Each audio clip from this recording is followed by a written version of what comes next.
नमस्कार, आपण पाहत आहे भांडा फोड न्यूज. एका दमात भ्रष्टाचारी कोमात. सोशल मीडिया, कर्जबाजारी, गुन्हेगारी, सट्टेबाजी, चोरी, मटका, जुगार, दारू, सावकारशाही, न्यायाच्या प्रतीक्षेत प्रशासन. भांडाफोड न्यूज. एका दमात भ्रष्टाचारी कोमात. राहता हादरलं. यात्रेत अल्पवयीन मुलीचा विनयभंग. जाब विचारताच 20 जणांचा राडा. राहता शहरातील वीरभद्र महाराज यात्रेत धक्कादायक प्रकार समोर आला आहे. अल्पवयीन मुलीशी अश्लील वर्तन केल्यानंतर तिच्या भावानी जाब विचारताच तब्बल 20 जणांच्या टोळीने हल्ला केल्याची घटना घडली असून शहरात संतापाची लाट उसळली. 3 एप्रिल रोजी रात्रीच्या सुमारास वीरभद्र मंदिर परिसरात ही घटना घडली.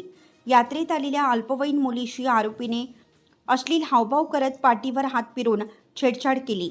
या प्रकरणाचा जाब मुलीच्या भावाने विचारताच आरोपींनी 10 ते 15 जणांना एकत्र करत शनी मंदिर कमानीजवळ मुलीच्या भावावर लाथाबुक्क्यांनी हल्ला केला. तसेच जीवे मारण्याची धमकीही दिली. या प्रकरणी राहता पोलिसांनी शंकर कुऱ्हाडे, रोहित डुकरे, साहिल कुऱ्हाडे आणि आदेश माळी यांच्यासह इतर अज्ञात आरोपींविरोधात गुन्हा दाखल केला असून 4 आरोपींना तातडीनं अटक करण्यात आली आहे. दरम्यान रात्री उशिरा पोलीस ठाण्यासमोर आरोपीच्या समर्थनार्थ जमाव जमल्याने काही काळ तणाव निर्माण झाला होता. पोलिसांनी हस्तक्षेप करत परिस्थिती नियंत्रणात आणली.